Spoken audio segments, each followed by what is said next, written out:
Welcome to Films and Stuff with your hosts, Pete Mitchell and Ethan Hunt. Hi, everybody. Welcome back to the Films and Stuff podcast. I am Ethan, joined, as always, most valuable Pete. Hey, Pete, how are you? I am great. How are you? I'm also great. It is big day today, Saturday. And every Saturday, as listeners know, we do our regular stream or skip segment of the Films and Stuff podcast. I kick it off. I introduce it. Pete takes a deep breath, a swig of Diet Coke, and launches into what are the rules of stream or skip? All right. Ethan and I have prepared lists of TV shows for each other to watch. Every week, we randomly assign each other one of those shows to watch. We watch 2 episodes if it's a series, or 30 minutes if it's a feature-length program. And on that basis, we determine if that show is worthy of being streamed or skipped. Hence the name Stream or Skip for the segment. Now, I have to say, this week I'm very excited because I know what was assigned to you and I know the score that you gave it. So I was assigned Sirens, like an ambulance siren, for example, on Netflix. You were assigned something, I'm not sure the pronunciation. I pronounce it Careme. That's correct. On Apple TV Plus. Without further ado, why don't you tell us about Careme? All right. So Careme is a historical drama slash biopic. Based on a true story. Exactly. Okay. And it's about a guy named Marie-Antoine Careme, who is a Napoleonic era cook, but wait for it, turned spy. So this guy is a gifted pastry maker, who also is a gifted cook by association, who works with his adopted father. This takes place right after the French Revolution, where Louis the 16th has been executed, and Napoleon is the de facto new king. Although, of course, they don't call him a king because there's no more royalists. But he's not the president either because it's not a full-blown democracy at this point. And we're at that stage in history where France is still kind of determining who and what they are as a government and as a nation. In any case, his adopted father, Careme's adopted father, is arrested by Napoleon's police because Careme actually saves Napoleon's life, is offered a job by Napoleon, and Careme says, no, thank you. He doesn't want to do anything. He doesn't want anything to do with it. He's really just like, I'm happy being a pastry chef. I just want to work for my dad's patisserie, and that's all I want to do. Okay. So his father is arrested in retribution, and Careme is then coerced into working for Napoleon. And while working for Napoleon, he's scalped by somebody else and headhunted by someone else who wants to depose Napoleon and get rid of him. Okay. He's not a royalist either, but the point is that he thinks that Napoleon is bad for the country of France. He's a nationalist in the truest sense of the word. So he moves kitchens from Napoleon's kitchens to this other guy. This other guy is like the Ministry of Foreign Affairs, kind of like the head of the state, as it were. So there's to and fro, and then we find out that he asks Careme to do spy stuff. Like, he wants him to seduce Josephine so that he can steal the path to Napoleon's parade. And the idea is that by stealing the path to the parade, he can set up an ambush and kill Napoleon. Of course, that gets thwarted at the last minute. And he finds himself doing all of these pseudo-espionage tactics throughout the course of his career at the behest of his employers, all in the name and effort of trying to get his father out of jail. 2 episodes in, I was like, it's fine. It's a mooch. It's okay. It's pretty cool, but it's not great. But then by the third episode, I realized, man, I am all in. Like, it was so cool that he's not living a double life because he is genuinely a good cook and he is a pastry chef at heart. But, he's like this really suave, very well educated guy, and he gets himself in these situations and he gets himself out of these weird situations. I don't know. I loved it. It's not all about cooking, although it figures prominently in every episode. It's the premise upon which the subterfuge is overlaid, and it is fantastic. I really absolutely loved it. Hmm. So I don't know. It's you have to watch it. It's awesome. It's really good. The casting is fantastic. The set design is phenomenal. You feel like you're back in there. There's some minor vulgarity as you would expect. It's a French show. Everything is spoken in French. I had English subtitles on. I would say minor vulgarity, plenty of sex, although you don't see any nudity of any kind, or not much anyway. It's a must subscribe. I highly recommend. I have to say, when I assigned this to you, I felt a little bit sheepish. Like sometimes we assign something to each other and we say like, oh, I feel like this is really up his alley. Like he's really going to enjoy this one. Sometimes I'm a little bit sheepish, like, it's getting a lot of press, but I'm not really sure it's going to be anything. And I felt that way 2 weeks ago about like Cowboy Cartel, which was it's on Apple TV Plus. It's a documentary if you've listened to our streamer Skip and you gave it a skip. Yeah. And I felt honestly a little bit sheepish 2 weeks in a row. I'm like, another show on Apple TV Plus. But again, it was getting a lot of, I felt like it was really pushed on me with a lot of trailers and it popped up every time I opened up Apple TV Plus. So I'm pleasantly surprised that you loved it so much. But it's not in my wheelhouse. This is not a show I would normally watch. A biopic, especially one set in Napoleonic era France. Yeah. Not my thing. This revolutionary France thing. I'm not a history buff as it is, and certainly not of European history. Like, it's not my thing. Yeah. But I was pleasantly surprised. I really thought it was a fantastic show, and they've set it up for multiple seasons. I can't wait for season 2. I'm so happy, but I'm also surprised because you told me midweek you were really enjoying it. So I also checked it out. I watched 2 episodes.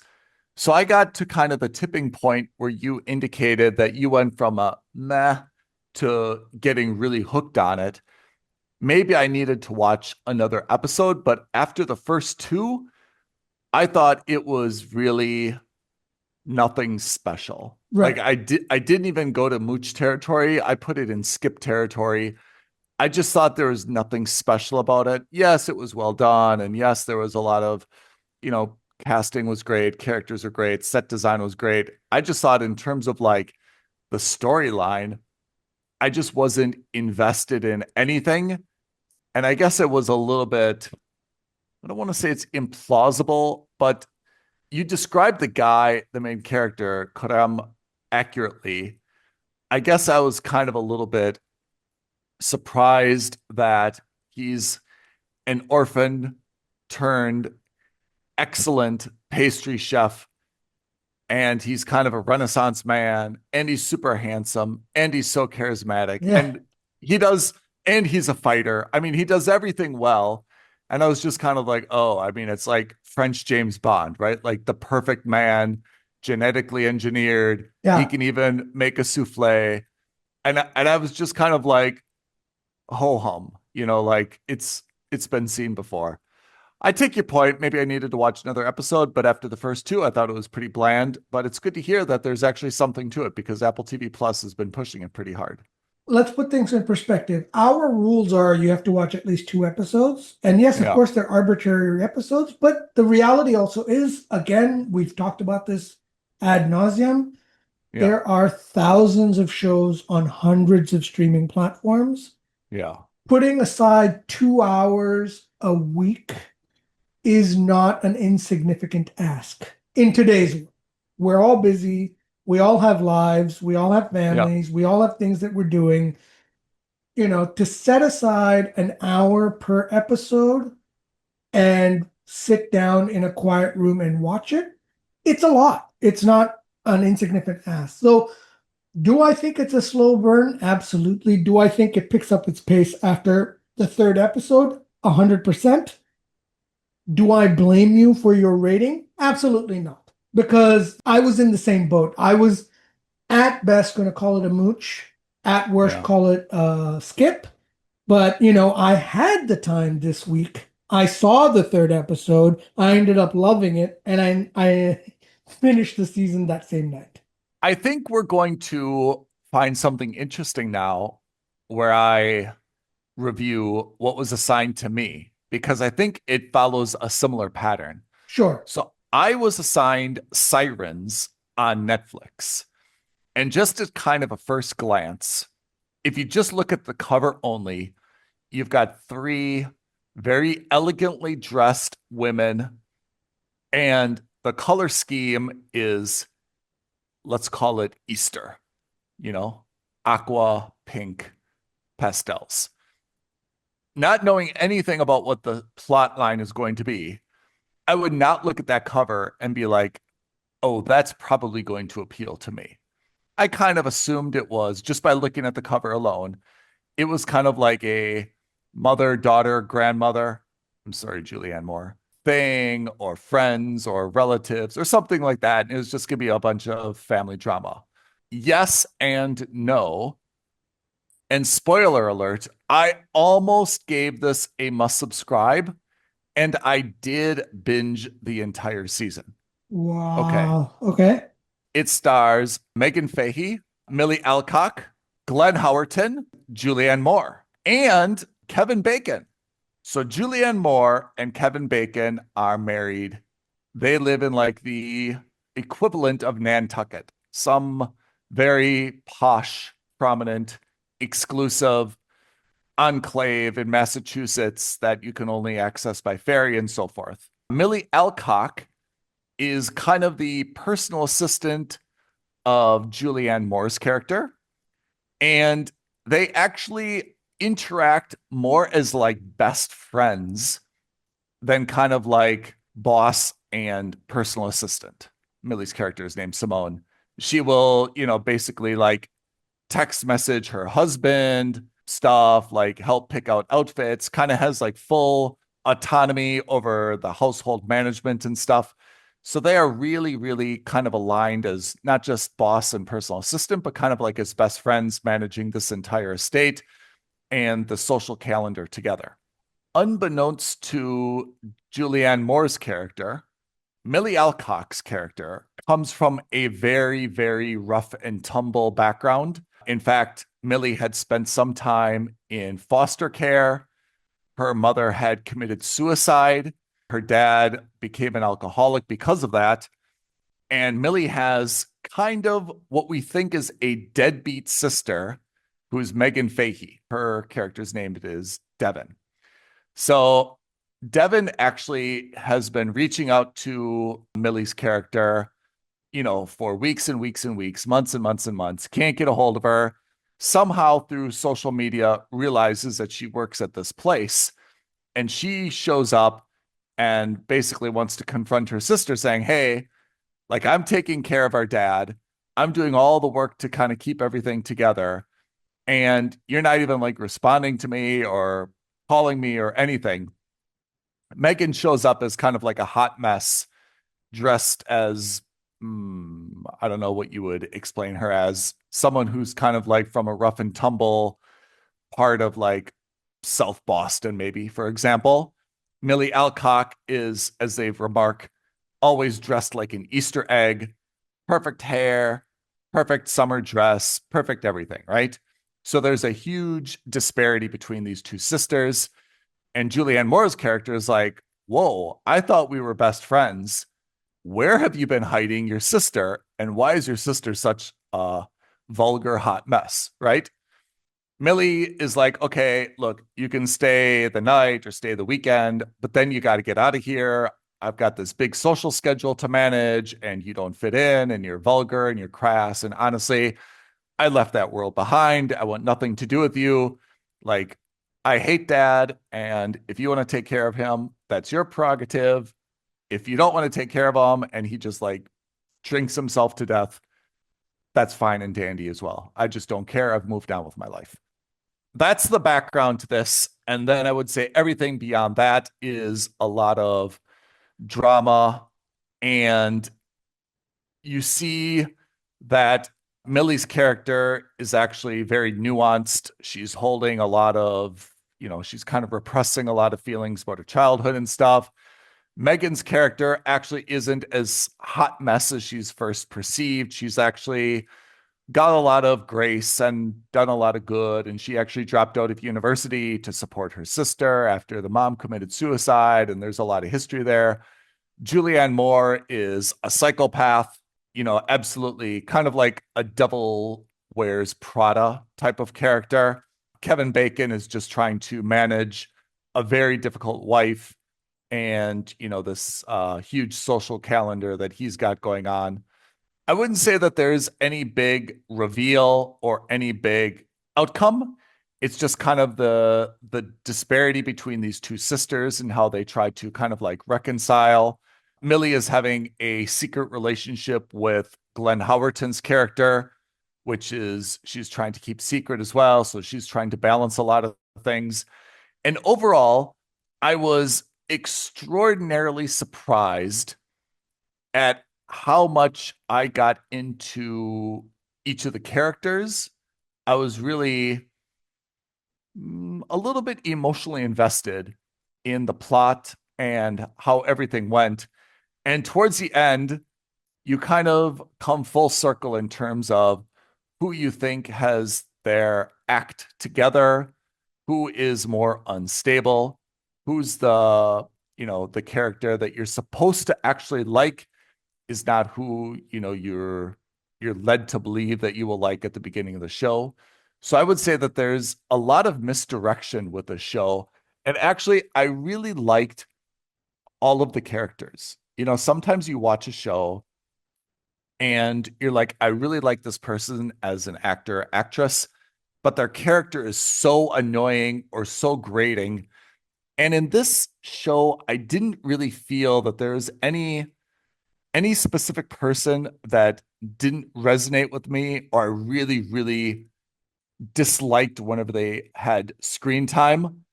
I would say Megan Fahey's character, and kudos to her because she's very, very pretty. I mean, when we saw her in The White Lotus, I mean, she was like striking. She's shocking, right? I mean, she takes up every scene. In this, she makes herself look very, very ugly, can I say? Or plain, can I say? Like the absence of any makeup whatsoever. Hair is always totally tangled or disheveled, dressing in things that are absolutely not at all flattering for her body type. So I give Megan Fahey a lot of credit for really making herself ugly, which is probably against her instincts. Millie Alcock, by comparison, got a primo role. I mean, she was just dressed to the nines and everything. I mean, perfect makeup, perfect hair, everything. Glenn Howerton's character, and I don't remember Glenn Howerton from anything other than It's Always Sunny in Philadelphia. He plays a very interesting dude where, I mean, he it's just a good character for him. He's kind of a dandy, kind of a wealthy guy who's got a lot of time on his hands. I like his character as well. Love Kevin Bacon's character. Probably the first movie or show I've seen in a long time where I really had a strong positive opinion on Kevin Bacon. Julianne Moore plays a psychopath character fantastically. The overall show, I have to say, I got into it more than I really thought that I would. So I toyed with giving it a must subscribe. But to be honest, there wasn't really any like big reveal or big plot in the show that like kept me hooked or that I needed to kind of see it through the end. It was more like, Oh, I'm really enjoying this. I'll watch another one. Oh, I really enjoyed that. I'll watch another one. More of a, instead of like oh, I've got to see how this ends. I cannot end without, knowing. So I give it a mooch. Is this something that would, dare I say, pass our mom test? I don't think so, because it's a little bit like for most moms, I think it's a little bit uppity. And I think that some of the drama is not really their style. I think that the moms wouldn't turn it off because it's not vulgar. There's not nudity. There's not really anything unbecoming. But I don't think it would really resonate with them as much as something that was a little bit more down to earth, for example. It had a little bit of like a high society. Sometimes that high society can appeal to the moms because they're like, oh, that's so aspirational, right? In this case, I felt it was a little bit more the ugly side of that. And I don't think it really would have appealed. I don't think they would have really embraced it, let's say. So that is Sirens on Netflix. I give it a mooch. Okay, great. That was a relatively successful week for Streamer Skip. I have rolled our virtual die. So what are we watching next week? Next week, we are both on Netflix. You have a British, let's say, investigation drama called Department Q, which I have heard is getting high marks. I am also on Netflix, and I have Pulse, which is very much a hospital drama. Sounds wonderful. I can't wait. Pete, before we sign off, can you give everyone our YouTube address, other social media creds so that people can like, launch, comment, criticize, or write very positive, warm, supportive comments to us? All right. DM us on Instagram at Films and Stuff Podcast. But as always, the best thing you can do, like this video, leave a comment below, subscribe to our channel, and don't forget to hit that notification bell. Could not have said it better myself. Pete, thank you for joining on this week's episode of Stream or Skip. Listeners, as always, we appreciate you tuning in to the Films and Stuff podcast. We will see you next week. Thanks, everyone. Thanks, Ethan. Thanks, everyone. I know. Thank you for listening to another episode of Films and Stuff. If you haven't already, please subscribe and review on Apple Podcasts, Spotify, or wherever podcasts are downloaded. Films and Stuff. There is no substitute.